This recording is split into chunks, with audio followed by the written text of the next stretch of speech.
आफूले गल्ती गर्ने अनि अदालतलाई धारे हात लाउने, अदालतले के भन्छ असंवैधानिक कुरालाई संवैधानिक भन्ला भनेर अदालतले धारे हात लाउनु भएन नि त। वैशाखमा चुनाव हुन्छ जस्तो लाग्छ तपाईँ आफूलाई व्यक्तिगत रूपमा? चुनाव गर्नका लागि प्रतिनिधि सभा विघटन गर्नु भएन ओलीले। उहाँको वैशाखमा चुनाव गराउने कुनै चाहना छैन। पार्टी चुनाव गराउने मान्छेले हिजो चुनाव गर्ने बेलामा वाम गठबन्धन बनाएर जानुभयो नि त। आज पार्टी ठाडो रूपमा चिरा पारेर कोही मान्छे चुनाव जान्छ? पार्टी ठाडो रूपमा चिरा पारेर चुनाव जाँदैन। चुनाव जाने मान्छेले चुनाव जाने बेला भइसक्यो, अब काहीँ न काहीँ पार्टी फेरि मिलाउनुपर्छ भन्ने सोचभन्दा अर्कापट्टिका नेताहरूलाई के हरेक दिन अपमानित गरेर सार्वजनिक रूपमा तल्लो स्तरमा गाली गलौज गर्नुभएको छ। यो चुनाव जाने मान्छेको होइन, यो न्यु खोज्ने मान्छेको। चुनाव नगरिकन सत्तामा बसिराख्ने सोचबाट के अरे उहाँ मोटिभेटेड हुनुहुन्छ। र वैशाखमा सबैभन्दा बढी कोही चुनाव चाहन्छ भने मेरो पार्टी सभापति चाहनुहुन्छ भन्ने मलाई लाग्छ। त्यो त स्पष्टै छ नि। सबभन्दा बढी वैशाखमा चुनाव चाहने मान्छे नेपाली काङ्ग्रेसको सभापति शेरबहादुर देउवाजी हो। उहाँलाई पार्टीलाई आफूलाई सबै किसिमलाई हुन्छ। मैले उहाँसँग भन्ने कुरा पनि त्यही हो, किनकि सभापतिजी तपाईँको चाहना छ तर वैशाखमा चुनाव हुँदैन भन्दाखेरि उहाँ मान्नुहुन्न, पत्याउनुहुन्न। मलाई हिजै पनि मैले उहाँसँग अरू नै कुराको लागि कुरा गर्न जाँदाखेरि मैले भने उहाँले के तपाईँलाई के थाहा हेर्नुहोस् न कसैले चुनाव गराउँछ नि, ओलीले चुनाव गराउँछ नि भनेर भन्नुभयो उहाँले। मलाई लाग्छ त्यो उहाँको ओलीका प्रति जुन विश्वास छ त्यो विश्वास चाहिँ के अरे धेरै भरपर्दो छैन। ओलीजीले आफूले मात्रै होइन कि उहाँले मान्छे पनि पठाउनु भएको छ, जिम्मेवारीमा भएका मान्छे पनि पठाउनु भएको छ हाम्रो सभापतिजी कहाँ। पक्का गराउँछौँ, गरेन भने म नै छोडेर हिँड्छु भन्नेसम्म भन्नलाई पठाउनु भएको छ। यो सबै स्टेज म्यानेज्ड। ओलीजीले आफ्नो के अरे निरङ्कुश शासनलाई चलाइराख्ने, आफ्नो पक्ष पोषण गर्दै जाने, अनि भोलि चुनाव हुँदाखेरि पनि अर्को कम्युनिस्ट पार्टी चाहिँ साह्रै मार्जिनलाइज हुने अवस्था सृजना गर्नका लागि जुन काम गर्दै हुन्छ त्यसमा काङ्ग्रेस सभापति को सार्वजनिक पोजिसन के हुन्छ भन्ने कुरा महत्त्व राख्ने भयो हुनाले हाम्रो पार्टी सभापतिलाई पनि सकेसम्म किनकि उहाँलाई अल्मल्याउने, उहाँलाई विश्वास दिलाएर किनकि मिसलिड गर्ने कोसिस गर्नुभएको छ भने मलाई लाग्छ।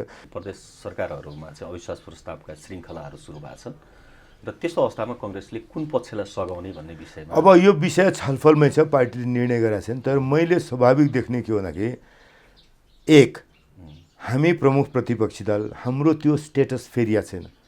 दुईवटा ठाउँमा अविश्वासको प्रस्ताव छ, 1 मा र 3 मा, बागमती प्रदेश र 1 नम्बर प्रदेशमा। 1 र 3 नम्बर 1 र बागमती प्रदेश दुईटै ठाउँमा हामीहरू प्रमुख प्रतिपक्षी दल। अनि कसैले पनि ल्याएको अविश्वासको प्रस्तावको पक्षमा मतदान गर्ने भएको हाम्रो धर्महरू केही पनि हुन सक्दैन।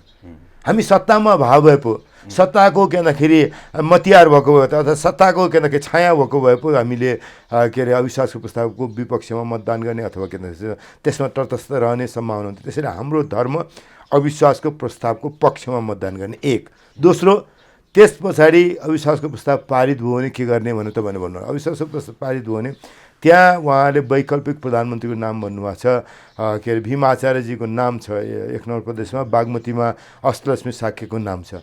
अब उहाँहरू कुन कम्युनिस्ट पार्टीको नेता हो थाहा छैन।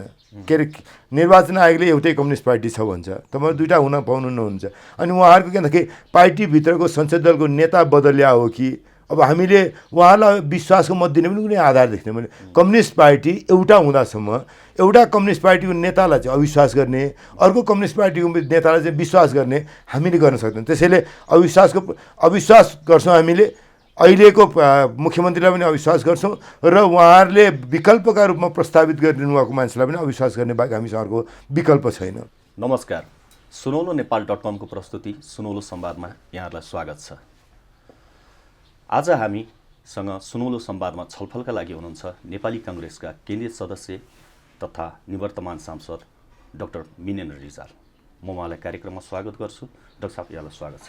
धन्यवाद। मैले अब निवर्तमान भन्ने उपाधि अझ ग्रहण गरेन, किनभने हामीहरूले अहिले प्रधानमन्त्री ओलीले गर्नुभएको संसद विघटन असंवैधानिक छ, अलोकतान्त्रिक छ, निरङ्कुश छ भनेका छौँ। त्यसैले असंवैधानिक तवरले संसद विघटन गरेको छ। यो मुद्दा अहिले पनि अदालतमा विचाराधीन छ। हाम्रो हकदैया, हाम्रो दाबी हामी अदालतमा त गएको छैनौँ, तर राजनीतिक रूपमा यो संसद पुनर्स्थापन हुनुपर्दछ। असंवैधानिक रूपमा विघटन भयो। संसदले बहुमतबाट प्रधानमन्त्री दिने अवस्था रहँदासम्म संसद विघटन गर्न पाइँदैन भन्ने हाम्रो हकदाबी छ। अदालतमा मुद्दा विचाराधीन छ। त्यसैले म निवर्तमान चाहिँ स्वीकार गर्दिनँ। ठिक छ, तपाईँले नै मलाई कुराकानीको लागि सजिलो बनाइदिनु भयो। जस्तो कङ्ग्रेसले अस्ति मङ्गलबार मात्रै फेरि दोस्रो चरणको आन्दोलनको घोषणाहरू गरेको छ। तर तपाईँले जुन भनिरहनु भएको छ कि तपाईँहरू संसद पुनर्स्थापनाको तपाईँको आफ्नो व्यक्तिगत विचारहरू हामी बाहिर सुनिरहेछौँ, तपाईँको एउटा समूह साथीहरूको पनि, कि संसद पुनर्स्थापना नै अहिलेको उपयुक्त माध्यम हो यो गल्तीलाई सच्याउने। तर कङ्ग्रेसले आधिकारिक रूपमा, पार्टीको आधिकारिक धारणा त्यो रूपमा किन आउन सकिरहेको छैन? पार्टीले पास गरेकै हो, जुन मैले तपाईँलाई भने असंवैधानिक, अलोकतान्त्रिक र निरङ्कुश भनेको छौँ हामीले। असंवैधानिक भनेर भनिसकेपछि अब नेपाली काङ्ग्रेसले असंवैधानिक भनेको छ, नेपाली काङ्ग्रेसले राजनीतिक रूपमा असंवैधानिक छ भन्ने कुरालाई आम नागरिकका बिचमा लिएर जाने हो। त्यो पुर्याउने क्रममा विरोध सभा, जुलुस, प्रदर्शन हामीले गरेका छौँ। एक अब हामीले चाहिँ बुझ्ने, काङ्ग्रेसले बुझ्ने अनि अदालतले चाहिँ नबुझ्ने त सम्भव छैन नि त। हामीभन्दा अदालतले राम्रोसँग संविधान बुझाएको छ। हामी यति चाहिँ भन्न सक्छौँ कि संविधान बनाउने बेलाका छलफलमा अझ राजनीतिक रूपमा हामी त्यो कुरालाई बाहिर पनि भनिरहेछौँ। अरू धेरैले कानुनी रूपमा पनि ती कुराहरूलाई ग्रहण गर्नुपर्छ, प्रमाणका रूपमा ग्रहण गर्नुपर्छ भने बहस पनि गर्नुभएको छ वरिष्ठ अधिवक्ताहरूले। उहाँहरूको विषय पनि भयो, हाम्रो राजनीतिक विषय हो, त्यो हामी गरिरहेछौँ। त्यसैले मेरो विश्वास के छ भन्दाखेरि असंवैधानिक कदमलाई अदालतले संवैधानिक भन्न सक्दैन, भन्दैन भन्ने विश्वास हो।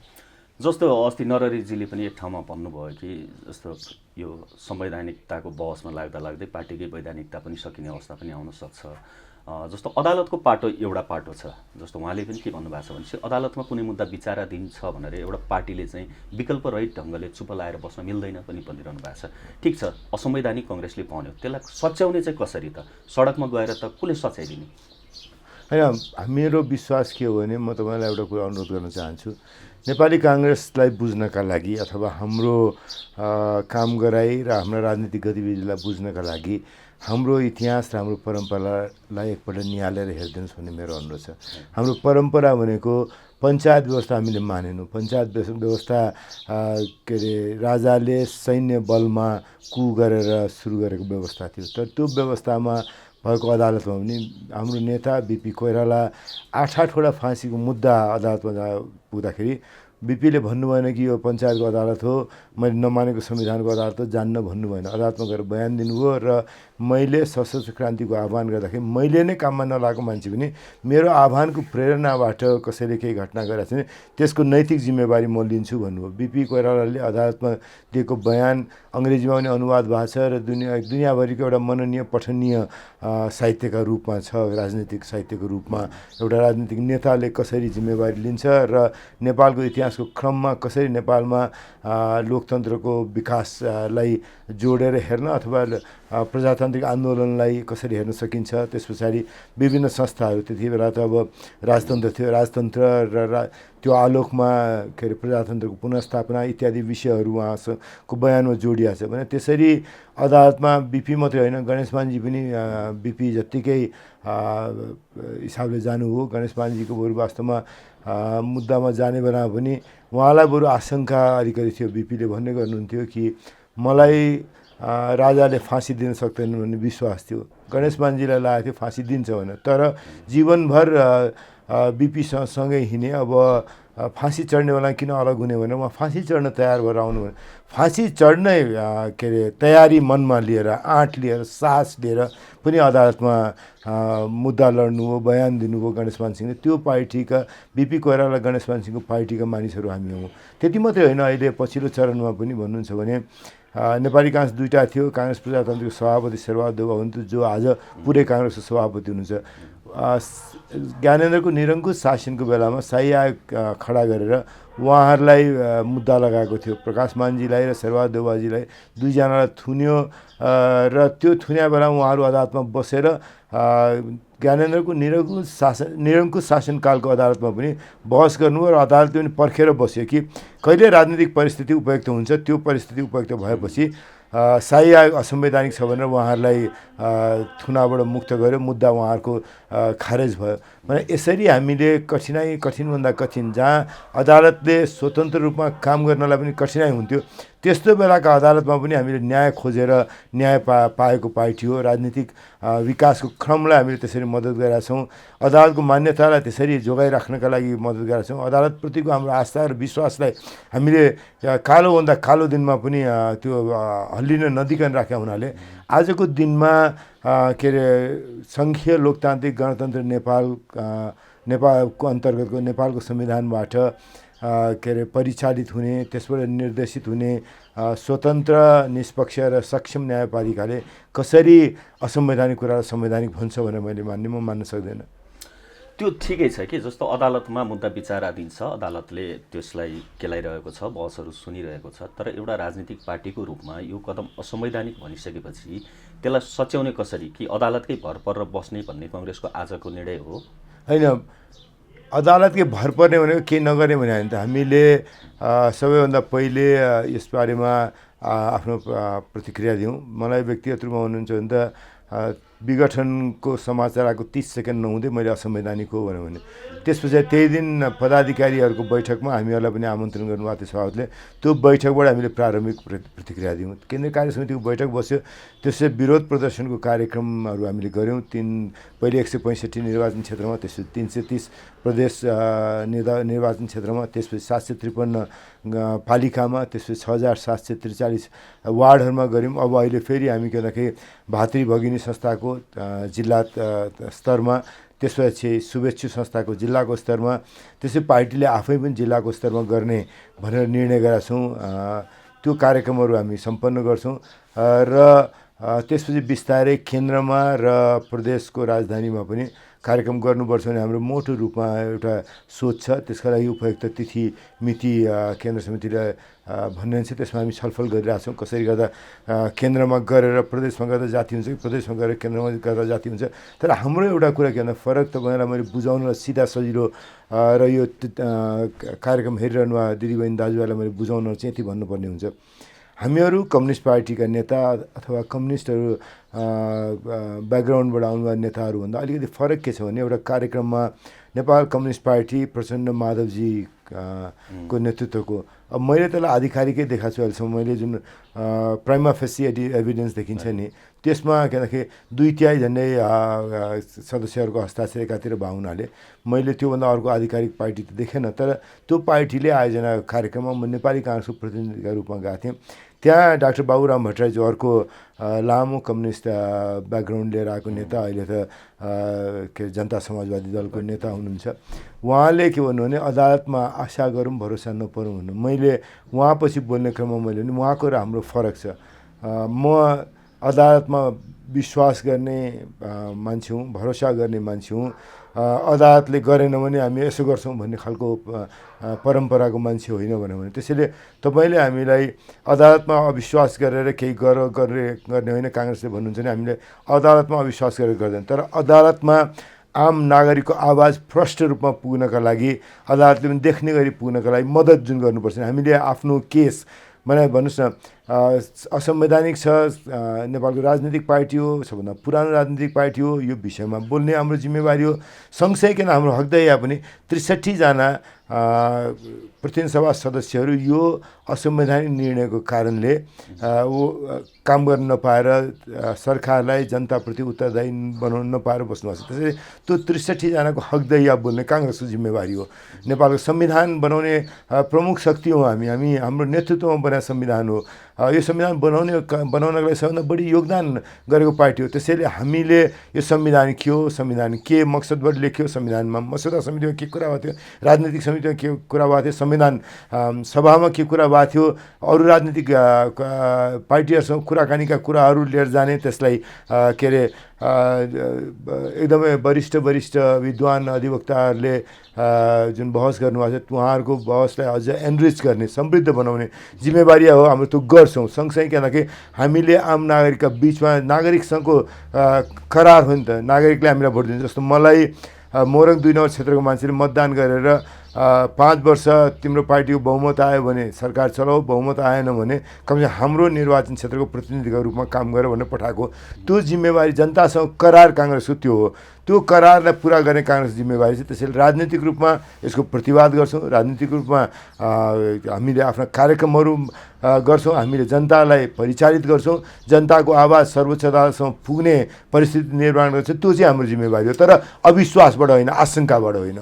जस्तो मैले तपाईँको कुरा बुझेँ, हामी सार्वजनिक सञ्चार माध्यमहरूमा अन्यत्र पनि तपाईँहरूको अभिव्यक्ति सुनिरहेछौँ। जस्तो तपाईँहरूको पार्टीकै वरिष्ठ नेता रामचन्द्र पौडेलले पनि संसद पुनर्स्थापना नै यो असंवैधानिक कदमलाई सच्याउने एउटा उपयुक्त बाटो भन्नुभएको छ। तपाईँ अर्को पुस्ताको तपाईँ गगनजीहरूसम्मले पनि त्यही भनिरहनु भएको छ। मैले तपाईँसँग एक टुकमा जान्न खोजेको हो, तपाईँहरूको विचार त एउटा स्पष्ट छ नि त, असंवैधानिक भनिसकेपछि त्यसलाई सच्याउने विधि यो हो भनेर तपाईँ जुन स्पष्टताका साथ बोलिरहनु भएको छ, त्यो स्पष्टता तपाईँको पार्टीको एउटा प्रमुख प्रतिपक्षी दलको पार्टीको निर्णयमा किन देखिँदैन?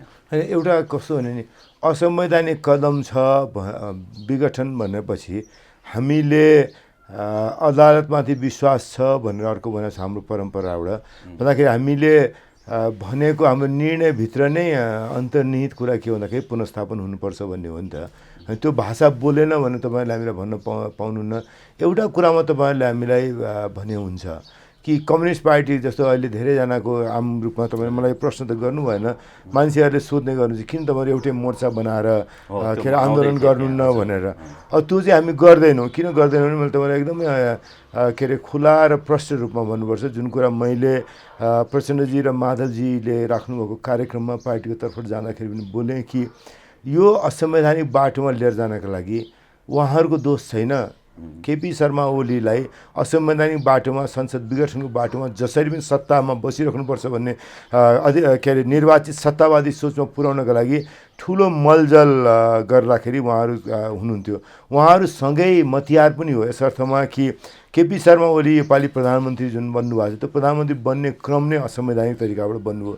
किनभने संसदको प्रतिनिधि सभाको सदस्यको शपथ पनि नखाइकन उहाँलाई प्रधानमन्त्री नियुक्त गर्यो। त्यो नियुक्ति गर्ने कुरामा प्रचण्डजीको अर्को पार्टी थियो, 76 को 2बाट के अरे ओलीजीको पार्टीको नेता संसद दलको नेतालाई माओवादी पार्टीको संसद दलको नेता प्रचण्डले प्रस्तावित गर्नु हो। जबकि के भन्दाखेरि प्रतिनिधि सभाको सदस्य पनि उहाँ हुनुहुन्थ्यो। प्रतिनिधि सभाको सदस्य नभएको मानिसलाई के अरे उहाँहरू यत्रो ठुलो के अरे एक्साइटेड हुनुहुन्थ्यो कि अब के अरे 40 वर्ष हामी शासन चलाउँछौँ, काङ्ग्रेस कहाँ पुग्यो भने। प्रतिनिधि सभाको सदस्य नभएको कि शपथ नलिएको? शपथ नलिएपछि त सदस्य भएन नि त। शपथ नलिकन सदस्य हुने भन्ने त कहीँ छैन नि त होइन। अहिले मैले शपथ ल्याएको छैन, शपथ लिँदा पनि लिन्न, म सदस्य भइसकेँ त भनेर पाइएन नि त। यो प्रक्रिया हो। त्यो जिम्मेवारी पाएपछि त्यो जिम्मेवारी अनुसार काम गर्छु भन्ने शपथ संविधानलाई लिएर संविधानले देखाएको बाटोबाट शपथ लिएपछि न त्यो जिम्मेवारी सुरु हो।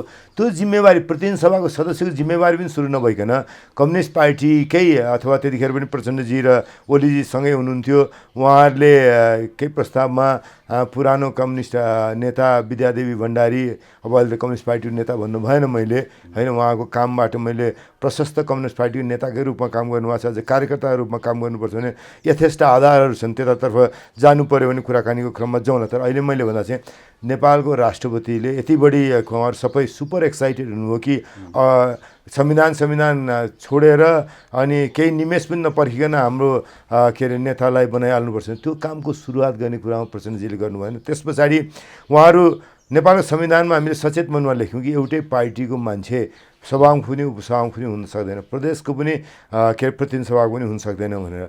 त्यो त त्यसको अर्को जोडेर म हुन्छु। संवैधानिक परिषदमा पनि राष्ट्रिय सभाको अध्यक्ष मात्रै हुन्छ, उपाध्यक्ष हुने, किनभने दुईवटा बेला बेला पार्टी हुनुपर्छ भन्ने आवश्यकता छैन। त प्रतिनिधि सभाको सभामुख पनि उपसभामुख पनि किन राख्दैन? दुईवटा बेला बेला पार्टी, दुईवटा बेला बेला लिङ्गको व्यक्ति पुग्नुहुन्छ भनेर।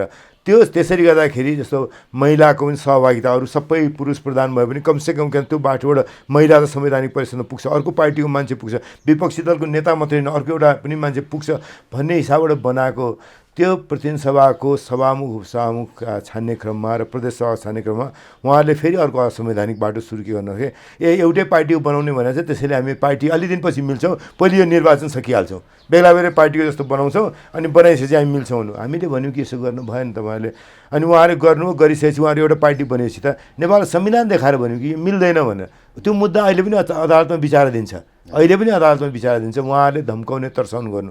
अहिले तपाईँलाई म भन्छु के अरे प्रचण्ड माधवजीकै समूहको ओलीजीको मन्त्री परिषदबाट राजीनामा दिएर गएको एउटा ठुलै नेता, उहाँले के भन्दाखेरि जहाँसुकै भन्दैन हो 2/3 सरकार हो, न्यायाधीशहरू होस् गर्नु, के भन्दा महाभियोगको डर छैन भनेर भन्नु। हिजो महाभियोगको डर छैन भनेर तर्साउँदै उहाँले अदालतको निर्णयलाई प्रभावित गर्नुभयो, यो चिज डिले भयो। मैले संसदमा कुरा उठाएँ, सभामुखज्यू के अरे एउटै पार्टीको हो नि, आज संविधानले त बन्ने बेलामा मात्रै भनेको छैन, जुनसुकै बेला पनि एउटै पार्टीको सभामुख हुन सक्दैन भन्दाखेरि उहाँले मलाई त केही जवाब दिनु भएन, त्यत्तिकै रह्यो। अर्को एक दिन के भन्दा हाम्रो पार्टीको सांसद साथी लक्ष्मी परियारले कुरा उठाउँदाखेरि लक्ष्मी परियारलाई अहिले महाराजी, त्यतिखेर महाराजी सभामुख हुनुहुन्थ्यो, अहिले पुष्पकमल दाहाल प्रचण्ड र माधव नेपालजीकै कम्युनिस्ट पार्टीको नेता हुनुहुन्छ नि त होइन। उहाँले अदालतमा विचाराधीन मुद्दा हो, बोल्न पाउनुहुन्न भन्नु। उहाँले भने होइन यसमा तपाईँ त के अरे प्रतिवादी हुनुहुन्छ नि त, तपाईँले यसमा रोक्न मिल्छ र यो त प्रभावित गर्न खोजिहाल्यो, तपाईँ प्रभावित गर्दै हुन्छ, मलाई बोल्न दिनुपर्छ। बोल्न दिनु भएन, बसाउनुभयो, माइक काटिदिनु भयो। मैले महाराजीले त्यतिखेर अदालतमा विचाराधीन छ, तपाईँ बोल्न पाउनुहुन्न भने त्यो विषयमा भन्दाखेरि उहाँले के भन्दाखेरि मलजल गरे होइन। अहिले अग्नि सापकोटा सभामुख हुनु, अग्नि सापकोटा सभामुख हुँदाखेरि त्यतिखेर सभामुख शिव मायाजीले राजीनामा गर्नु, राजीनामा गरेपछि उपसभामुख खाली भयो। उपसभामुख निर्वाचन गर्ने प्रक्रिया अघि बढाउने जिम्मा प्रधानमन्त्रीको होइन, संविधानले त्यो जिम्मा सभामुखलाई दिएको छ। अग्नि सापकोटा अहिले पनि के भन्दाखेरि उहाँसँग धेरै प्रधानमन्त्री खुसी हुनुहुन्छ भन्ने छैन, कुन पार्टीमा हुनुहुन्छ त भन्न सकिएन। तर उहाँले उहाँको जुन विचार आछ बाहिर सुन्दाखेरि ओलीजीको कदम असंवैधानिक छ भन्ने नै आशयको कुराहरू उहाँले गर्नुभएको छ। उहाँले मैले पढ्यो भने मेरो जिम्मेवारी पुरा गर्नुपर्छ, सभामुखेर भन्नुहुन्छ। उहाँले उपसभामुखको निर्वाचन गर्नु भएन भने किन गर्नु भएन भने ओलीजीले उपसभामुखको निर्वाचन चाहनु भएको थिएन। किन गर्नु भएन भन्दाखेरि संवैधानिक परिषदमा अर्को पार्टीको मान्छे पुग्छ। यदि उहाँले अहिले व्यवहारिकै कुरा गर्नुहुन्छ भने संवैधानिक परिषदको नियुक्ति गर्ने कुरा उहाँहरूको भागभण्डा नमिल्ने पनि त एउटा कारण थियो नि त। उहाँहरू भागभण्डा मिलेन नियुक्तिमा भन्नु, त्यो प्रक्रिया अगाडि बढाएको झन् भागभण्डा हाम्रो आफ्नो भाग घट्छ कि भनेर त्यो प्रक्रिया रोक्नु भने त्यसमा हामी पछि आउँदा मैले खालि यति भने यो सबै चिज हेर्दै जाने हो भने। अनि अर्को दुईवटा सानो सानो म तपाईँलाई भन्छु, राष्ट्रपति कार्यालयमा जानु हो, प्रधानमन्त्रीमाथि हाम्रो विश्वास छैन, अविश्वासको प्रस्ताव पेश गर्न पाऊँ, संसदको विशेष अधिवेशन बोलाइयोस्।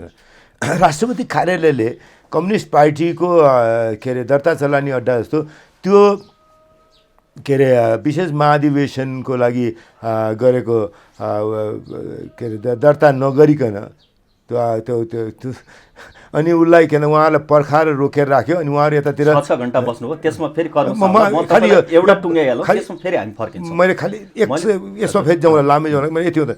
अनि त्यस पछाडि दुईवटा पार्टीको कुरा मिल्यो भने हुन्छ भन्नु, फिर्ता आउनुभयो भने संसदको अधिवेशन पनि रोकियो दुईवटा पार्टीभित्र दुईवटा समूहको कुरा मिल्दाखेरि। अन्तिम दिनमा पनि के भन्दाखेरि प्रधानमन्त्रीको सिफारिसबाट राष्ट्रपति कार्यालयमा पुगिसकेपछि विघटनको सिफारिस पनि फिर्ता आउन सक्छ हाम्रो कुरा मिल्यो भने यसरी उहाँहरूले छुट्टिने एकछिन एक निमेष अगाडिसम्म पनि एक पछि अर्को उहाँहरूले असंवैधानिक काम गर्नु। मैले यति मात्रै भन्न खोजेँ। अब लामो कुराको के निष्कर्षमा भन्दाखेरि उहाँहरूको समूहले हामीलाई जवाब दिनु पर्दैन। भोलि चुनाव लड्दाखेरि कुनै दिन अर्को चुनाव होला नि, त्यो दिन चुनाव लड्दाखेरि उहाँहरू दुइटै कम्युनिस्ट पार्टीसँग हामी अर्को पार्टीको रूपमा चुनाव लड्छ। तर उहाँले नेपाली नागरिकलाई भन्नु पर्दैन, हिजो संविधान भत्काउने बेला सँगै हुनुहुन्थ्यो, आज भत्किँदाखेरिको अन्तिमपल्ट भत्काउँदाखेरिको परिणाम चाहिँ आफू सडकमा बजारियो भनेर अनि म चाहिँ ठिक छु अर्को चाहिँ ठिक छैन भन्दाखेरि अनि तुरुन्त नेपाली काङ्ग्रेस आएर हामी सडकमा बजारिया कम्युनिस्टहरूलाई चाहिँ जिन्दाबाद, के अरे सत्तामा बसेका कम्युनिस्टहरू चाहिँ मुर्दाबाद भनेर नारा लगाएर हामीसँग सभा गरेर हामीसँग के भन्दाखेरि संयुक्त मोर्चा बनाउनुपर्छ भन्ने उहाँहरूले आग्रह राख्नु त भएन नि। ठिक छ, जस्तो उहाँहरू पनि यो केपी ओलीको यो जुन अहिले तपाईँ असंवैधानिक कदम भन्नुभएको छ त्यसलाई यहाँसम्म डोर्याउनेमा उहाँहरूको पनि जिम्मेवार हुनुहुन्थ्यो, त्यसकारण उहाँहरूसँग जानु भएन। तर जसपा पनि यही मुद्दालाई लिएर आन्दोलनमा छ, उसँग पनि जान सकिन्थ्यो भन्ने प्रश्न पनि छ होइन, त्यता नजाउँ। तर तपाईँले सुरुदेखि मलाई के बताउनु भयो भनेपछि प्रधानमन्त्रीले चाहिँ संसदको शपथ पनि नलिकन प्रधानमन्त्री बन्नुभयो,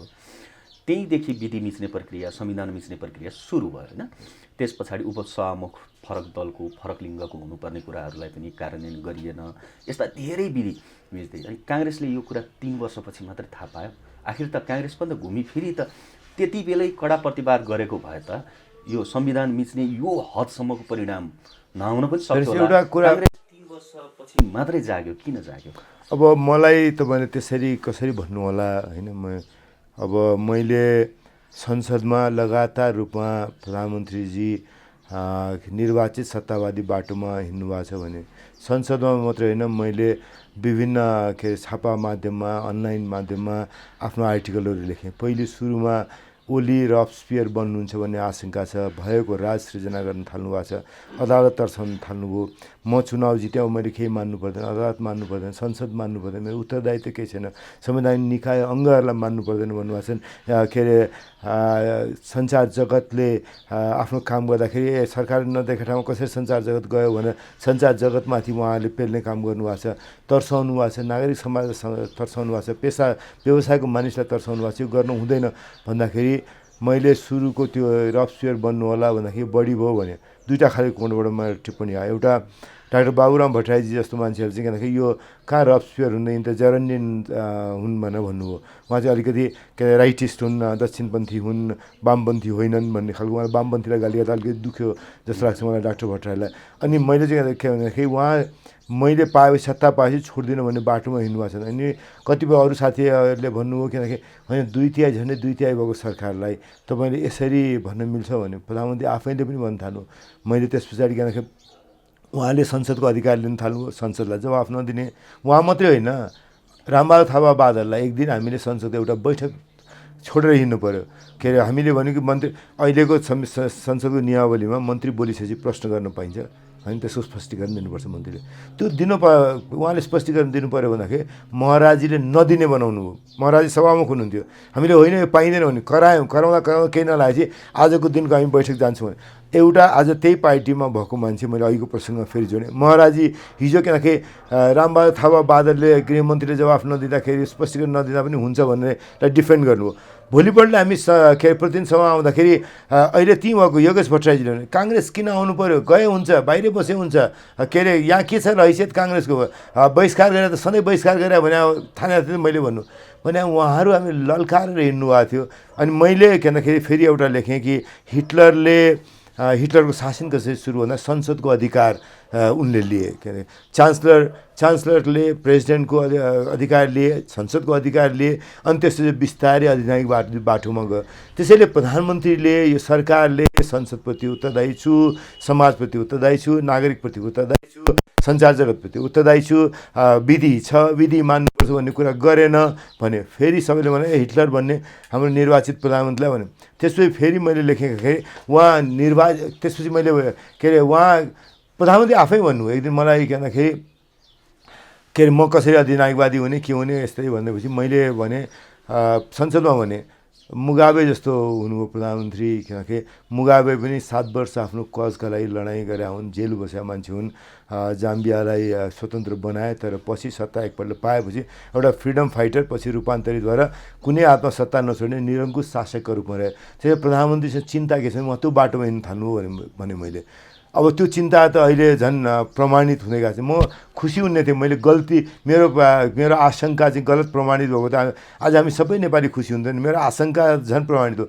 अस्ति भर्खरै पनि मैले किनखेरि ट्रम्पको बारेमा लेख्दाखेरि के भन्दाखेरि नेपालीले ट्रम्पलाई बुझ्न अमेरिका जानु पर्दैन, आफ्नो प्रधानमन्त्री हेरे हुन्छ भने त्यसो केही दिन बित्न पाएन प्रधानमन्त्री यो बाटो होइन। व्यक्तिगत रूपमा तपाईँको कुरा गरिरहेको छैन। पछिल्लो यो संसदको हामीले पनि अब्जर्भेसन गर्दा सबैभन्दा मुखर सांसदको रूपमा, प्रतिपक्षी दलको एउटा सांसदको रूपमा तपाईँ त्यहाँ निकै सुनिनुभयो। म व्यक्तिगत रूपमा तपाईँको कुरा गरिरहेको छैन, तर पार्टीको रूपमा तपाईँले अलि जति यावत कुराहरू भन्नुभयो अर्कोको गल्ती देखाएर अर्कोलाई नङ्गाएर आफ्नो लाज छोप्ने प्रयास गरे जस्तो नेपाली कङ्ग्रेसले एउटा प्रमुख प्रतिपक्षीले खेल्नुपर्ने भूमिका। अघि तपाईँले इतिहासको लोकतान्त्रिक इतिहासको कुरा गर्नुभयो।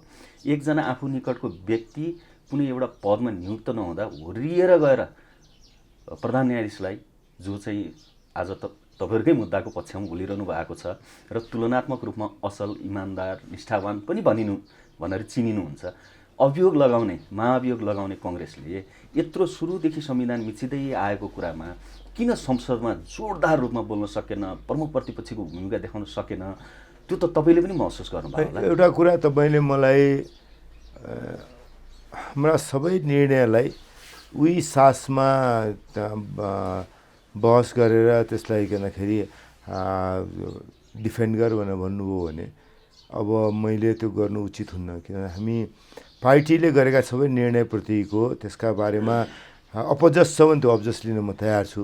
तर सँगसँगै कुनै कुनै कुरा मलाई चित्तभित्र मन चित्त बुझाएको छैन भने त्यो कुरालाई मैले डिफेन्ड गरिराख्नुपर्ने पनि हुन्न। एक दोस्रो कुरा के पनि हो भने मैले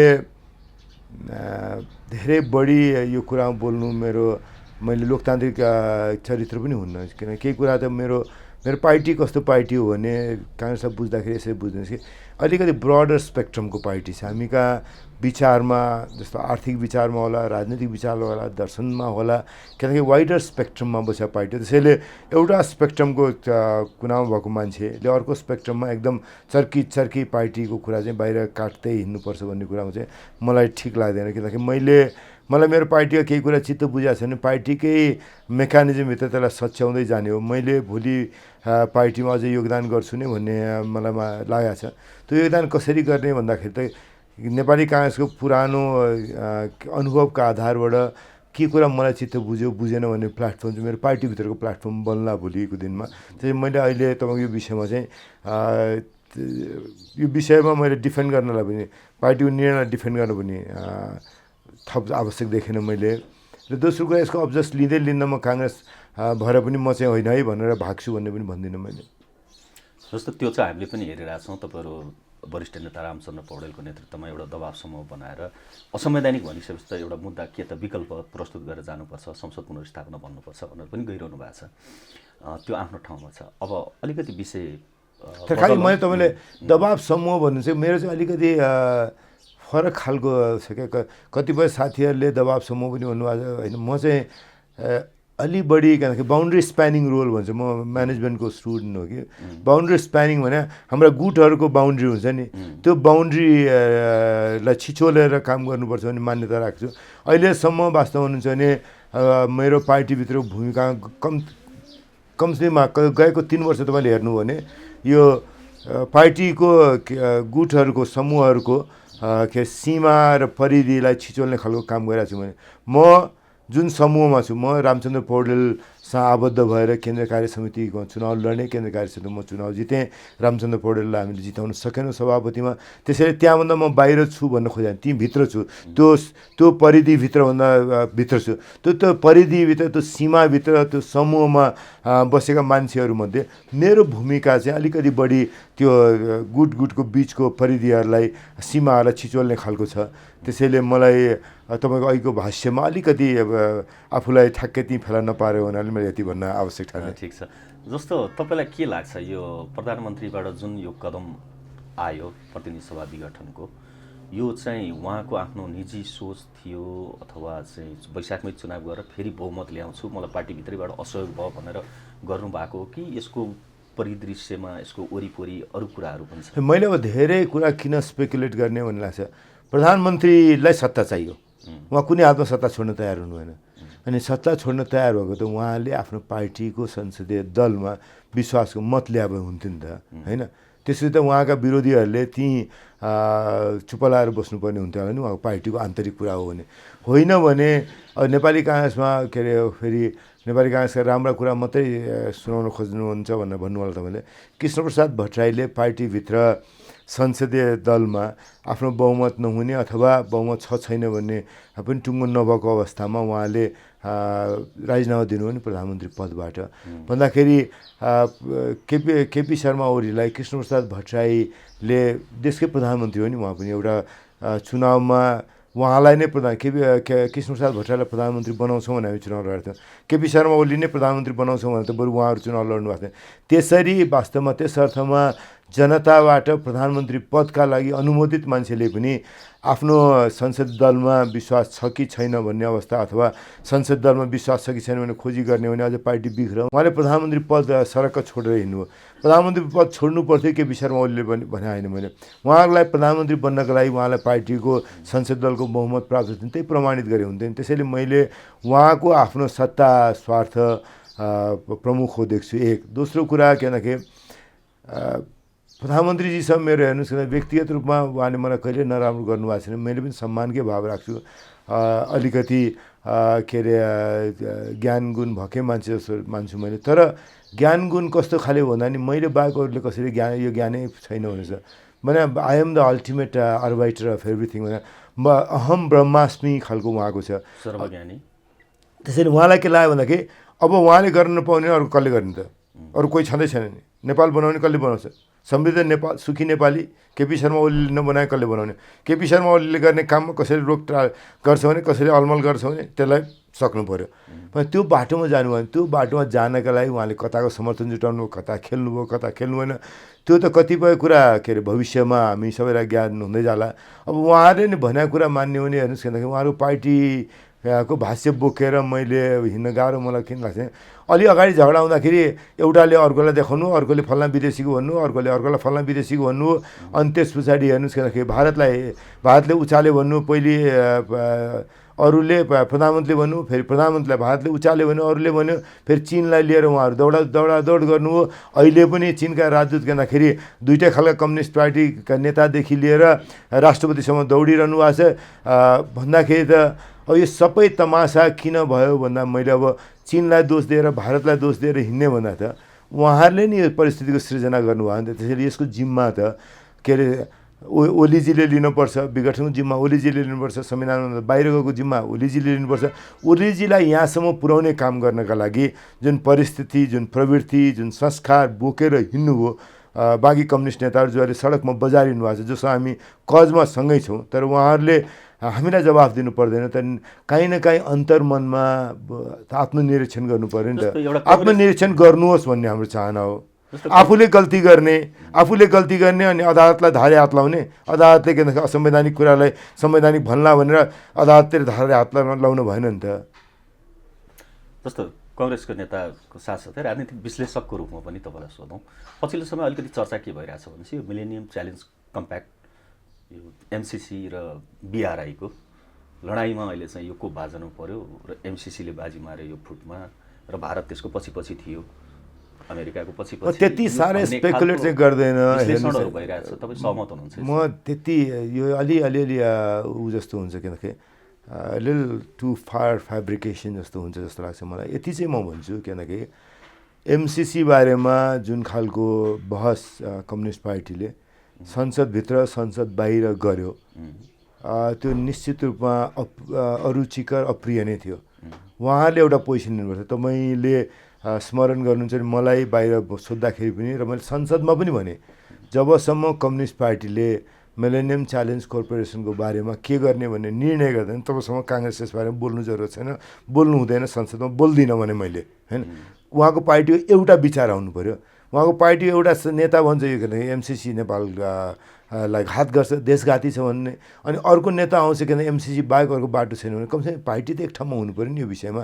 फेरि साना नेता होइन, ठुल्ठुला नेता नै त्यसरी बोलेर हिँड्नुभयो है। अब उहाँहरूको काम गर्ने शैली ठिक थिएन। अर्को कुरा गर्दाखेरि यसै विषयमा भन्ने होइन, जस्तो बिआरआईकै कुरा गर्ने भने अहिलेकै परराष्ट्र मन्त्रीजी अहिले पनि परराष्ट्र मन्त्री नै हुनुहुन्छ क्या, नेपाल सरकार प्रवक्ता भने मान्छे यसै हिसाबले शालीन मान्छे भनिन्छ। उहाँले बोले होइन कि नेपालको परराष्ट्र नीति असन्तुलित थियो, हामीले सन्तुलित बनायौँ भनेर। अन्त सन्तुलन के बनाउनु भयो त? एमसिसी बनाउनु भयो कि बिआरआई बनाउनु भयो कि चाइनिज एम्बासडरलाई किनकि सबैका घरमा दौडिने कम्युनिस्ट पार्टीका नेताहरूको घरमा दौडिने बनाउनु भयो कि अथवा भारतसँग किनकि अनि अहिले किनकि भारतका आफू दौडिने सन्तुलन बनाउनु भयो के बनाउनु व्याख्या गर्नु पर्दैन। उहाँले हेर्नुहोस् किनखेरि मैले एकदमै के अरे यो चाहिँ गर्दाखेरि अलिकति चित्त दुखारे भने रूपमा तपाईँले बुझे हुन्छ, दिदीबहिनी दाजुभाइले पनि त्यसै रूपमा बुझ्नुभएको हुन्छ।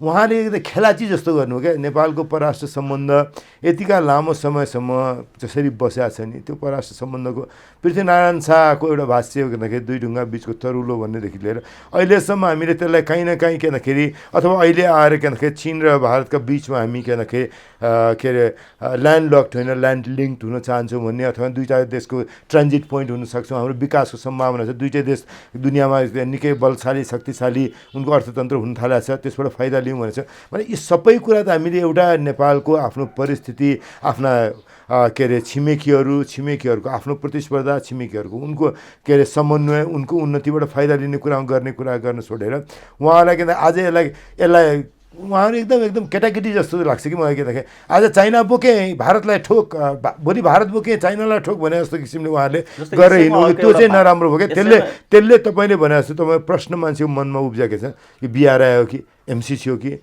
चुचे नक्सा हो कि अथवा के हो भन्ने कुरा चाहिँ मान्छेको मनमा संशय हुनु चाहिँ स्वाभाविक। किन हो भन्दाखेरि उहाँहरूको पार्टीमा जसरी के भन्दाखेरि के अरे मैले भन्न कसरी उचित हुन्छ हुन्न, के भन्दाखेरि हामीले के भन्दाखेरि धारे हात लाएर के भन्दाखेरि छतमा निस्केर छिमेकमा झगडा गर्ने चलन छ नि हाम्रो। एउटा छिमेकीले अर्कोलाई रिस उठ्यो भने अनि त्यो धारे हात राखेर छतमा बसेर गाली गर्ने, त्यही खाले झगडा गर्नु भने कम्युनिस्ट पार्टीले देशको बारेमा, विदेशको बारेमा, छिमेकीको बारेमा, परराष्ट्र नीतिको बारेमा, आर्थिक नीतिको बारेमा। त्यसले गर्दाखेरि नेपाली नागरिकको मनमा के भन्दाखेरि कता पो फसिएछ कि के पो हुन थाल्यो कि यी ठुल्ठुला शक्तिले पो हामीलाई गर्न थाल्यो भने जाँदा त अस्ति परराष्ट्र मन्त्रीले तपाईँको कत्रो प्रशंसा पनि गर्नुभयो गोलिमीमा एउटा भाषणमा, सुन्नुभएको थियो? छैन। उहाँले के भन्नुभयो भनेपछि हामीले चुच्चे नक्सा जारी गरेपछि पार्टीभित्रैबाट विरोध भयो। बरु प्रतिपक्षी भनिएको पार्टीको जिम्मेवार नेता पिनान रिजालले भारतीय सञ्चार माध्यमलाई यसरी थर्काउनु भयो कि आन्तरिक रूपमा हामीसँग जति पनि बहस होला राजनीतिको विषयमा, तर अहिलेको प्रधानमन्त्रीको निर्णयमा म त्यसमा त मैले उहाँहरूसँग एक त व्यक्तिगत रूपमा पनि प्रदीप गवालीजीका प्रति मेरो के अरे भाव सकारात्मकै छ, एक। दुई, मलाई थाहा छ आम मान्छेहरूमा पनि जतिसुकै कचर पचरमा जुन उहाँले साइड लिए पनि उहाँको शैलीका कारणले मान्छेले रुचाइएका नेताहरूमै पर्नुहुन्छ, त्यो पनि मलाई थाहा छ। त्यसैले मैले उहाँका प्रति सद्भाव नै राख्छु, उहाँले मलाई पनि सद्भाव राख्नु। मैले आलोचना गरे बेलामा पनि उहाँले के भन्दाखेरि अभिरुचिपूर्वक पढेँ है, तपाईँको पढ्दाखेरि रमाइलो लाग्यो, अभिरुचि जागेकै छ भनेर भन्नुहुन्थ्यो। त्यसैले मैले उहाँलाई नराम्रो भन्नुपर्ने छैन। तर मैले भन्न खोजेको कुरा के भन्दाखेरि हामीहरू नेपालका लागि उभिँदाखेरि हामी सबै सँगै उभिने हो होइन। काङ्ग्रेसका लागि उभिँदाखेरि हामी काङ्ग्रेसका मान्छेहरू उभिने हो। यो संविधान बनाउने कुरामा उभिँदाखेरि यो संविधान बनाउने शक्तिहरू एक ठाउँमा उभिने हो। सबैको आफ्नो छ नि त। चर्चा रहेको विषय के छ भनेपछि प्रधानमन्त्री केपी ओलीले तपाईँको पार्टी सभापतिसँगको परामर्शमा संसद विघटन गर्नुभयो, त्यसमा उहाँको पनि रजामन्दी छ, उहाँ पनि खुसी नै हुनुहुन्छ र तपाईँको पार्टी सभापति र अहिलेको प्रधान न्यायाधीश बिचको विगतदेखिको सम्बन्धको चर्चाहरू पनि यो बिचमा हुन्छ। तपाईँलाई लाग्छ यसको प्रमाणको भार कसमा पर्ने? मैले खालि यति मात्रै प्रश्न, म लामो यसमा जवाब दिन्न, किनभने मलाई यसमा ठुलै प्रतिरक्षा नगरी नहुने अप्ठ्यारो परिसकेको छ भन्ने जस्तो लाग्दैन मलाई। यो आरोप लगाउनेहरूले प्रमाण जुटाउनु पऱ्यो कि परेन? हाम्रो सभापतिजीलाई जसले आरोप लाग्छ नि, त्यो आरोप लाउनेले आफ्नो आरोपलाई स्थापित गर्नका लागि प्रमाण जुटाएर तथ्यहरू जुटाएर बोल्दैदेखि हुन्थ्यो नि त। जस्तो लिखितै त कहाँ हुन्छ त्यस्तो कुराको होइन। तर पार्टीको केन्द्रीय कमिटीको बैठकमा हामीले पनि प्राप्त गरेका सूचनाहरू अनुसार जो नेताहरू चाहिँ कतिपय नेताहरूलाई त चुनावमा जानुपर्छ, अब हाम्रो 2/3 आउँछ यो भन्ने पनि परिरहेछ नि होइन। उहाँहरूले बोलिरहँदा सभापतिले धाप मार्ने, अगाडि बढाउने, पुनर्स्थापनाको कुरा आयो भने मुन्टो बटार्ने, रोक्ने गरिरहनु भएको छ। त्यसलाई त्यसरी रूपमा नलिनु। अब तपाईँले मलाई अलिकति के अरे फ्रेङ्क नै कुरा गर भन्नुभयो भने जुन मेरो स्वभाव पनि हो। मैले तपाईँको अतिरञ्जित के अरे शङ्का चाहिँ अतिरञ्जित छ भन्छु मैले। त्यो तपाईँको थ्योरी बाई गर्दिनँ मैले, अथवा तपाईँले सोध्नुभयो होला थ्योरीमा तपाईँ सब्सक्राइब गर्नुहुन्छ भने पनि होइन, एउटा के अरे जर्नलिस्टको हिसाबबाट कुछ सोध्नु आवश्यक छ भनेर तपाईँको पार्टीभित्र पनि त यस्तो चर्चा हुँदो हो। तपाईँले सोध्नु स्वाभाविक हो। तपाईँले एउटा अर्को कुरा के बुझिदिनु पऱ्यो भने आजको दिनमा काङ्ग्रेसको मानस चाहिँ है, मैले त्यो छैन भने झुठा बोला हुन्छ तपाईँ। के अरे एउटा हामी संसदीय परम्परा बोक्या पार्टी हौँ। मैले नै संविधान बनाउने बेला के अरे मस्यौदा समितिको उपसमितिमा बसेर काम गर्दाखेरि मस्यौदा समितिको कार्यदलमा पनि थिएँ, मस्यौदा समिति हुन्थ्यो, तर उपसमितिमा यो अंश लेख्दाखेरि भने काहीँ न काहीँ प्रधानमन्त्रीलाई अधिकार चाहिन्छ नि, काहीँ न काहीँ ताजा जनादेशका लागि जनताका जाने बाटो राख्नुपर्छ। मलाई त त्यस्तो लाग्छ भन्दाखेरि दुईटै कम्युनिस्ट पार्टीकाहरू करार कहाँ तपाईँले भने जस्तो संसदीय व्यवस्था मान्यो, कुनै हालमा मानिँदैन भन्नुभयो, कराउनु भयो। मैले अहिलेको दिनमा संविधानमा के लेख्या छ भन्ने कुरा गरेँ भने असंवैधानिक छ भन्दाखेरि संविधानमा लेख्या भन्दा फरक कुरा गर्नुभयो ओलीले भने। उहाँको पार्टी, ओलीको पार्टी पनि प्रचण्ड पार्टी पनि दुईटै पार्टी एकदम भन्दाखेरि कडा साथ बहुमतको प्रधानमन्त्री दिन सक्ने अवस्था छ, कुनै हालत हुँदैन भनेर पहिलेको संविधानमा विघटन गर्ने प्रावधान झिकेको मात्रै होइन कि के अरे लार्जेस्ट पार्टीको सरकार विश्वासको मत प्राप्त गर्न सकेन भने पनि के भन्दाखेरि अर्को अप्सन दिएर के अरे संसदलाई जोगाउने, प्रतिनिधि सभालाई जोगाउने अधिकार झिकेर पनि अब विघटन नहोस् भनेर फेरि बारबन्देज पनि गरेको छ। प्रधानमन्त्री बनेपछि 2 वर्ष काम गर्न दिने, अविश्वासको प्रस्ताव के अरे विफल भएपछि अर्को 1 वर्ष अविश्वासको प्रस्ताव ल्याउनु पनि सबै कुरा त के सचेत मनबाट आएको विषय हो नि। तर काङ्ग्रेसको मानसमा चाहिँ के भन्दाखेरि काहीँ न काहीँ के भन्दाखेरि हामी संसदीय व्यवस्था मान्नेले एकदमै अप्ठ्यारो परिस्थिति भने ताजा जनादेशमा जानु पाउनुपर्छ कि भन्ने चाहिँ मनमा काहीँ छ। संविधानमा लेखेका कुरा संविधानमा त यो लेख्या छ, तर यो उपयुक्त हो कि योभन्दा अर्को फरक चिज चाहिँ उपयुक्त हुन्थ्यो भने काङ्ग्रेसको मनमा काहीँ क्वेसन छ। त्यसलाई मैले अस्वीकार गर्ने गल्ती हुन्छ एक। दोस्रो कुरा, हामी अस्ति दुईवटा कम्युनिस्ट पार्टी मिलेर वाम गठबन्धन बनाएर चुनाव लड्दाखेरि हामीहरूभन्दा उहाँहरू 10% जति बढी मत पाएर असाध्यै ठुलो जित्नुभयो। हामी भन्दाखेरि 165 ठाउँमा 23 ठाउँमा चुनाव जित्यौँ। आजको दिनमा उहाँहरूको कचर पचरबाट हामी सबैको मनमा त उत्साह के छ कि यो बेला चुनाव हुँदाखेरि त जनताले तिमीलाई पत्याएर छ कि हामीलाई पत्याएर छ, ल हेर्ला वल्ला नि त्यो भन्ने काहीँ त हुन्छ नि त होइन।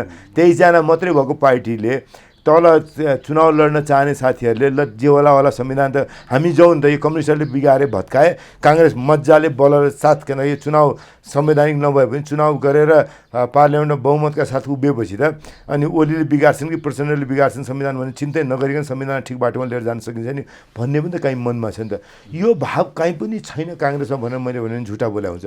त्यो भावलाई सभापतिजीले काहीँ न काहीँ त्यो भावलाई पनि काहीँ न काहीँ त प्रतिनिधित्व गर्नुपर्छ नि त होइन। त्यसैले अनि अर्को एउटा कुरा अझ मैले फ्रेङ्कली तपाईँलाई भन्न चाहेको यसमा एउटा जोडौँ, जस्तो तपाईँले अघि अलि अतिरञ्जित भयो कि हाम्रो सभापतिको सल्लाह पनि यो भन्ने कुरामा, तर त्यसको आधारहरू के छ प्रमाणहरू भन्ने सिलसिलामै कुरा गर्दा एउटा सन्दर्भ जोडिहाल्छु। संवैधानिक परिषदको बैठकहरूको कुरा, त्यहाँ चाहिँ एउटा विपक्षी दलको महिला नेत्री उपसभामुखको रूपमा जानुहुन्थ्यो, प्रतिनिधित्व गर्नुहुन्थ्यो। त्यसका लागि त काङ्ग्रेस लडेन नै, तर नेकपाभित्रकै नेकपाबाटै चुनिएका सभामुखले बहिष्कार गरेका बैठकहरूमा गएर तपाईँको सभापतिले आफ्ना केही मान्छेहरू केपी ओलीसँग मिलेर संवैधानिक नियुक्तिहरूमा गर्नुभयो। यो संसद विघटनको केही अगाडिका कुराहरू म यसमा मान्छेलाई शङ्का गर्ने मान्छे नियुक्त गर्नु भएन भन्ने कुरा त उहाँले नै प्रमाण जुटाउने कुरा हो, त्यता म जान्न। मैले एउटा कुरा चाहिँ के भन्छु भन्दाखेरि उहाँले उपसभामुख गर्ने कुराको लागि चाहिँ प्रधानमन्त्रीसँग के भन्ने काङ्ग्रेसको मान्नु नहुने पनि अर्को पार्टीको गर्नुहोस् न होइन। जनता समाजवादी पार्टी चाहिँ कसैको गर्नुहोस् उपसभामुख भन्दाखेरि। अनि त्यस पछाडि उहाँले नै बाहिर बोल्नुभएको छ नि कम्युनिस्ट पार्टीको नेताहरूलाई त सम्झिन्छु भने, किनकि कम्युनिस्ट तर अहिले राष्ट्रिय पार्टी नभए हुनाले स्वतन्त्र हैसियतमा हुनुभएको एकजना के अरे प्रतिनिधि सभा सदस्यलाई उपसभामुख बनाउने खालको कुरा गर्नु त्यो त मिल्दैन, अर्को पार्टी भएन भन्ने कुरा पनि बाहिर आएको। त्यसैले हामीले उपसभामुख बनाउने कुरामा दबाब दिएनौँ भन्ने कुरा चाहिँ म गर्दिनँ। अर्को एउटा विषय तपाईँलाई मैले के भन्न खोजेको थिएँ भन्दाखेरि अब यतातिर के भन्दा मान्छे नियुक्त गर्नुभएको छैन भन्ने कुरा तपाईँले एउटा चिज भनिराख्नु होला। तपाईँहरू यो जाओस् न, यसको पनि के भोलि हो होइन भन्ने कुरा कहीँ गएर टुङ्गो लाग्ला नि, त्यसमा मैले अहिले किन कराइराख्नु पर्ला होइन। मैले उहाँले गरे होइन भने पनि मैले होइन अहिले भनिराख्नु परेन, उहाँले मैले हो भनेर भोलि होइन भन्ने भयो भने पनि केही हुन्न। त्यसैले यतातिर म जान्न, यो तपाईँहरूकै जिम्मामा छोडेँ मैले, आम्नाहारीकै बुझाइका लागि छोडेँ मैले। तर एउटा कुरा के भन्छ भन्दाखेरि अर्को तपाईँहरूले हामीलाई के हेरिदिनु पऱ्यो भने हाम्रो पार्टी महाधिवेशन 5 वर्षभित्र हुनुपर्ने, फागुनभित्र महाधिवेशन हुनुपर्ने, त्यो म्यादभित्र महाधिवेशन गर्न सक्ने अवस्था छैन। अब के थप संविधानले दिएको म्यादभित्र महाधिवेशन गर्नुपर्ने परिस्थितिमा धकेल्ला छ। कता के भन्दाखेरि महाधिवेशनमा फेरि चुनाव लड्न चाहने काङ्ग्रेसमा एउटा मानस के पनि छ भन्दाखेरि देशको चुनाव जित्ने पनि एकातिर होला, अर्कोतर्फ पार्टीका धेरै साथीहरू नचिडाउने खालको राजनीति गर्नुपर्छ भन्ने पनि छ नि त। अहिले के अरे चुनाव भएको भए सांसद भइसक्छु भन्नेलाई तपाईँलाई चुनावको बाटो सबै मैले के अरे छोपिदिन्छु, बन्द गरिदिन्छु, बन्देज लगाइदिन्छु भनेर अनि महाधिवेशन चाहिँ मलाई भोट हालेर सभापति बनाउनुहोस् भन्दाखेरि गाह्रो हुन्छ कि भन्ने पनि कहीँ उहाँलाई लागेको हुनसक्छ। त्यसैले यस्ता धेरै चिजहरू होलान् जस्तो लाग्छ मलाई, जसले गर्दाखेरि जोडकोडमा नुवान्स रूपमा यदि वैशाखमा चुनाव होला नहोला त्यो आफ्नो पाटो छ। भयो भने त आजको दिनमा यो प्रतिनिधि सभा विघटनबाट सबैभन्दा बढी लाभान्वित हुने व्यक्तित्व त आखिर तपाईँकै सभापति हुनुहुन्छ नि त, होइन? त्यो कोणबाट पनि विश्लेषण गर्न सकिन्छ होला। मैले अब त्यो बारेमा महाधिवेशन अलिकति सार्न पाइयो अनि कम्युनिस्टहरू विभाजित भएको अवस्थामा बहुमतै आउला, मैले बहुमत ल्याएँ भनिसकेपछि प्रधानमन्त्री पाउनु होला, प्रधानमन्त्रीको आसनमा बसेको मान्छे पार्टीलाई यत्रो चुनाव जिताएको जससहित महाधिवेशनमा जाँदा त उहाँलाई कसले रोक्ने? यसरी भनौँ न, होइन, मैले नेपाली काङ्ग्रेसको सभापतिले जस पाउने कुरा त म भित्रैदेखि खुसी हुने नै भइहालेँ नेपाली काङ्ग्रेस सभापतिले। तर त्यही बापतमा फेरि पनि सभापति हुने, उहाँलाई सहयोग पुग्ने कुराको लागि चाहिँ अब पार्टीभित्रको राजनीतिमा म उहाँसँग नभए हुनाले त्यो त्यो त्यो त्यो फाइदा चाहिँ उहाँलाई नपुगोस् भन्ने मेरो के अरे स्वार्थ त रहन्छ नि। त्यति नै टिप्पणी गरेर छोडेँ यो विषयमा। वैशाखमा चुनाव हुन्छ जस्तो लाग्छ तपाईँ आफूलाई व्यक्तिगत रूपमा? चुनाव गर्नका लागि प्रतिनिधि सभा विघटन गर्नु भएन ओलीले। उहाँको वैशाखमा चुनाव गराउने कुनै चाहना छैन। पार्टी चुनाव गराउने मान्छेले हिजो चुनाव गर्ने बेलामा वाम गठबन्धन बनाएर जानुभयो नि त। आज पार्टी ठाडो रूपमा चिरा पारेर कोही मान्छे चुनाव जान्छ?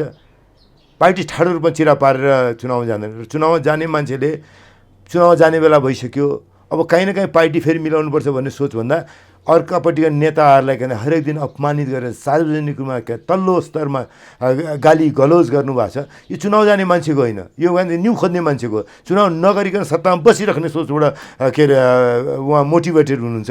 जस्तो वैशाखमा चुनाव नगराउने उहाँको सोच हो कि चुनावै नगराउने उहाँको सोच हो? अब अहिले चाहिँ मैले देखेको वैशाखमा चुनाव नगराउने, त्यस पछाडि भन्दाखेरि अर्को कम्युनिस्ट पार्टीलाई दबाब दिने, के अरे अब निर्वाचन आयोगको निर्णय ढिलो हुने कुराले, चुनावको कुरा ढिलो हुने कुराले, अनि उहाँको पार्टीको आधिकारिकता पनि उहाँहरू जुन किसिमले झगडा गर्नुहुन्छ दुईटै अध्यक्ष नजोडिकन पार्टी हुँदैन भनेर त्यसरी एउटा के भन्छ सत्तालाई प्रयोग गर्ने, 2, 4, 5, 6 महिना सत्ता प्रयोग गर्दै जाने, डन्डा प्रयोग गरेपछि अनि अर्कोतिर भएका मान्छेहरूलाई पनि दबाब सृजना गर्ने, लोभमा, लालचमा, धम्कीमा आफ्नोपट्टि तान्न सकिन्छ कि भन्ने त्यो सबै काम गर्नका लागि उहाँले समय खोज्नु भयो जस्तो लाग्छ मलाई। त्यसैले कहिले पनि चुनाव गर्नुहुन्न भन्दाखेरि चाहिँ मैले बढी ठुलो आरोप लाउँछु, त्यो म आरोप लाउँदिनँ। तर उहाँको वैशाखमा होइन कि आफ्नो अनुकूल परिस्थिति बनाएर चुनाव गर्ने चाहिँ चाहना प्रष्ट रूपमा देखिन्छ। जस्तो आजै पनि अब शान्तिपूर्ण प्रदर्शनमा उत्रिएका नागरिकहरूमाथि जुन प्रकारको दमन भइरहेछ, तपाईँले त अझ नराम्रो अवस्थाको चित्रण गर्नुभएको छ। हामी आगामी दिनमा अझ सत्ताको दमन अझ चर्किँदै जाने, अझ बाहिरी हल्ला त सङ्कटकालका कुराहरू पनि छन्। अब के होला नेपालको राजनीतिक परिदृश्य वैशाखमा चुनाव भएन भने? म हेर्नुहोस्, एकदमै डुम्स डेको कुरा गरेर ओलीजीको अधिनायकवादी सोचलाई मलजल गर्न चाहन्न। मेरो विश्लेषण गलत होला, तर तपाईँले ओलीले सङ्कटकाल लाउँछन्, ओलीले यसो गर्छन्, यसरी गर्छन् भन्दै त्यो भयावह परिस्थिति जति भन्नुहुन्छ नि त्यसले उहाँलाई त्यति बढी यति त गरे हुने रहेछ, यति त सबैले एक्सपेक्ट प्रोभोक गर्छ भन्नु खोज्नुभयो। प्रोभोक मात्रै होइन कि यो त एक्सपेक्टेसनै मान्छेको यति रहेछ नि त। मान्छेले मैले यति गर्छु भन्ने नै राखेका छन्, मानसिक रूपमा मान्छे तयार भइसकेका रहेछन्। मानसिक रूपमा तयार भएको काम मैले किन नगर्ने भनेर उहाँलाई किनकि झन् बढी नेगेटिभली उहाँलाई किनकि अभिप्रेरित गर्ने काम हुनसक्छ, त्यो गर्दैनौँ। उहाँले जथाभावी गर्नु भने हेर्नुहोस्, एउटा कुरा यसमा चाहिँ मेरो पार्टीको सभापतिको भोइस सबभन्दा दह्रो आशा भन्ने लाग्छ। वैशाखमा चुनाव गरेर भने देशभित्र पनि बस्न सक्दैनन् भन्नुहुन्छ उहाँले, देशभित्र पनि बस्न सक्दैनन् ओली, हेरौँला नि भनेर भन्नुभएको छ। मलाई एउटा कुरा के लाग्छ भने मेरो विश्लेषणमा वैशाखमा सार्वजनिक रूपमा भन्नुभएको, सार्वजनिक रूपमा भन्नुभएको छ, बोल्नु भएको छ सभाहरूमा। र वैशाखमा सबैभन्दा बढी कोही चुनाव चाहन्छ भने मेरो पार्टी सभापति चाहनुहुन्छ भन्ने मलाई लाग्छ। त्यो त स्पष्टै छ नि। सबभन्दा बढी वैशाखमा चुनाव चाहने मान्छे नेपाली काङ्ग्रेसको सभापति शेरबहादुर देउवाजी हो। उहाँलाई, पार्टीलाई, आफूलाई, सबै किसिमलाई हुन्छ। मैले उहाँसँग भन्ने कुरा पनि त्यही हो, किनकि सभापतिजी तपाईँको चाहना छ तर वैशाखमा चुनाव हुँदैन भन्दाखेरि उहाँ मान्नुहुन्न, पत्याउनुहुन्न। मलाई हिजै पनि मैले उहाँसँग अरू नै कुराको लागि कुरा गर्न जाँदाखेरि मैले भने उहाँले तपाईँलाई के थाहा, हेर्नुहोस् न कसैले चुनाव गराउँछ नि, ओलीले चुनाव गराउँछ नि भनेर भन्नुभयो उहाँले। मलाई लाग्छ त्यो उहाँको ओलीका प्रतिको जुन विश्वास छ त्यो विश्वास चाहिँ के अरे धेरै भर पर्दो छैन। ओलीजीले आफूले मात्रै होइन कि उहाँले मान्छे पनि पठाउनु भएको छ, जिम्मेवारीमा भएका मान्छे पनि पठाउनु भएको छ हाम्रो सभापतिजी कहाँ, पक्का गराउँछौँ, गरेन भने म नै छोडेर हिँड्छु भन्नेसम्म भन्नलाई पठाउनु भएको छ।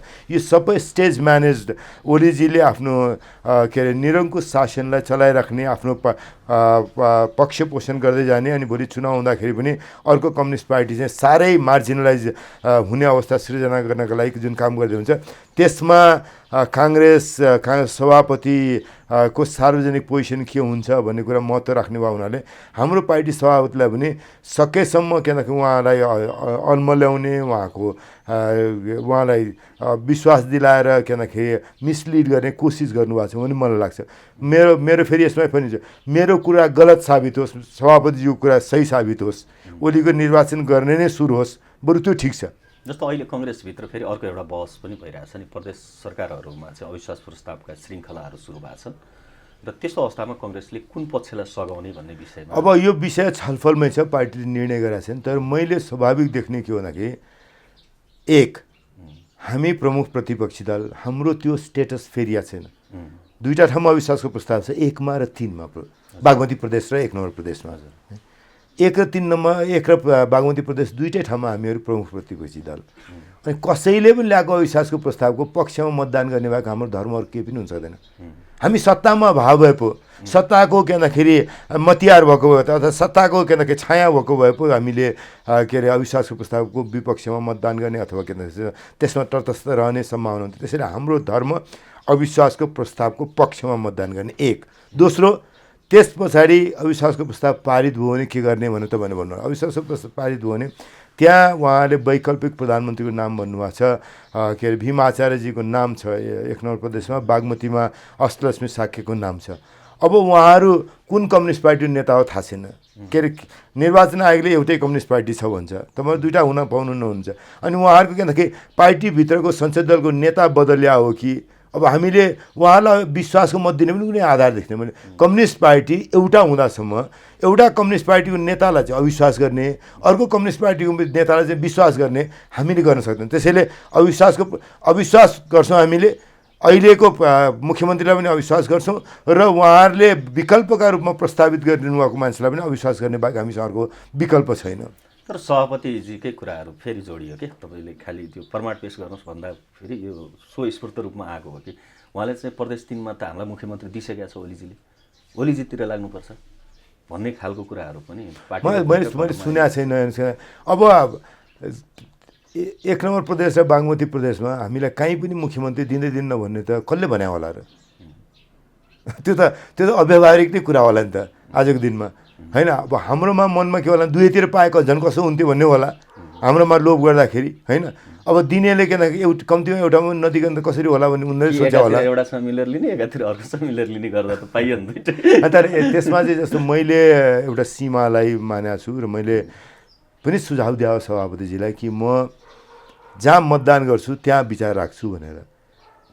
संहितामा देश गइसकेका हुनाले मैले 3 नम्बर प्रदेशको बारेमा सभापतिजी सामान्य काङ्ग्रेस एउटा निर्णयमा विषयमा पुगेको छैन, निर्णय गर्ने प्रक्रिया के हुने त्यो पनि टुङ्गो गइरहेको छैन।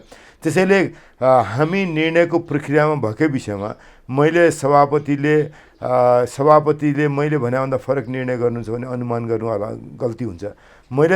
मलाई जे निर्णय उचित लागेको छ त्यो निर्णयमा सभापतिलाई पनि पुर्याउन सक्छु भन्ने विश्वास साथ काम गर्ने हो नि त, त्यसमा लागेको छु, म त्यो गर्छु। यस्तो अब जस्तो संसद पुनर्स्थापना भयो भने त सबै कुराको निरूपण संसदले गर्छ, होइन? एउटा वर्स्ट कन्डिसन कल्पना गरौँ, संसद पुनर्स्थापना भएन र वैशाखमा पनि चुनाव भएन, के हुन्छ देशको गति, कता जान्छ? म त्यता कल्पना गर्न चाहन्न। बिकज के भन्दाखेरि मैले तपाईँलाई अघि नै भने के भन्दाखेरि यो के अरे उल्टो बाटोमा कसैलाई अभिप्रेरित नगरौँ क्या। अब भोलि के भन्दाखेरि ओलीजीको मैले धेरै सुनेको छु, तपाईँहरूले पनि सुन्नु भएको छ, मान्छेले यति ठाने मैले त यति मात्रै गरेँ भन्नु थाल्नुहुन्छ उहाँले। त्यसैले उहाँलाई त्यो दुरुत्साहन गर्न चाहन्नु मैले गलत बाटोमा अगाडि बढ्नका लागि।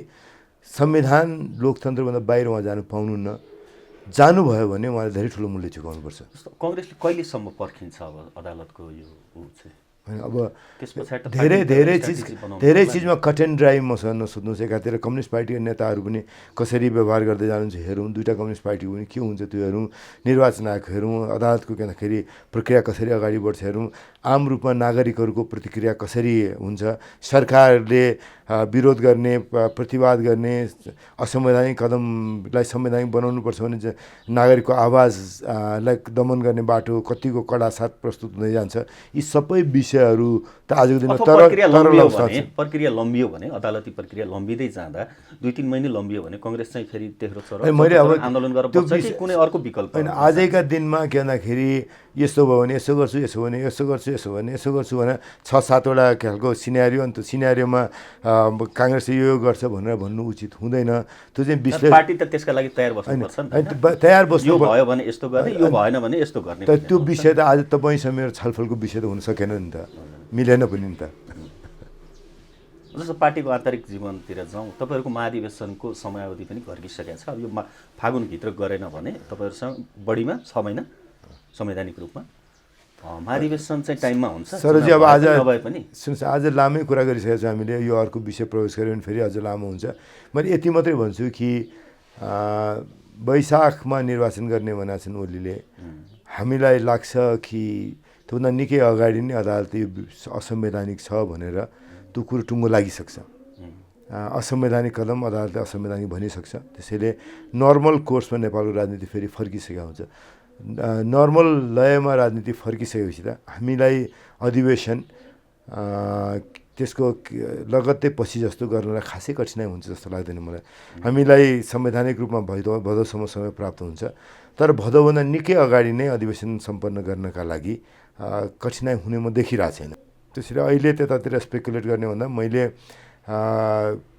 त्यसैको तयारीमै म पनि आफू पनि जुटिरहेको छु। मेरो पनि महत्त्वाकाङ्क्षा छ पार्टीमा राम्रै गहिरै र महत्त्वपूर्ण नै जिम्मेवारी पुरा गर्न सक्छु भने त्यस किसिमले साथीहरूले पत्याउँछन् भन्ने विश्वासका साथ काम गरिरहेको छु। त्यसैले अधिवेशन ढिलो हुने त मैले महाधिवेशन ढिलो हुने त सोचेको छैन। चाँडै हुने के अरे बर्खा नकट्दै अधिवेशन गर्न सकिन्छ भन्ने मानसिकतामै छु म। हस्, एउटा महत्त्वपूर्ण छलफल र समयका लागि तपाईँलाई धेरै धेरै धन्यवाद। मलाई यसरी अवसर दिनुभयो आफ्ना कुरा राख्ने, त्यसका लागि सदा चाहिँ तपाईँको मित्रवत व्यवहारका प्रति पनि विशेष धन्यवाद दिन चाहन्छु।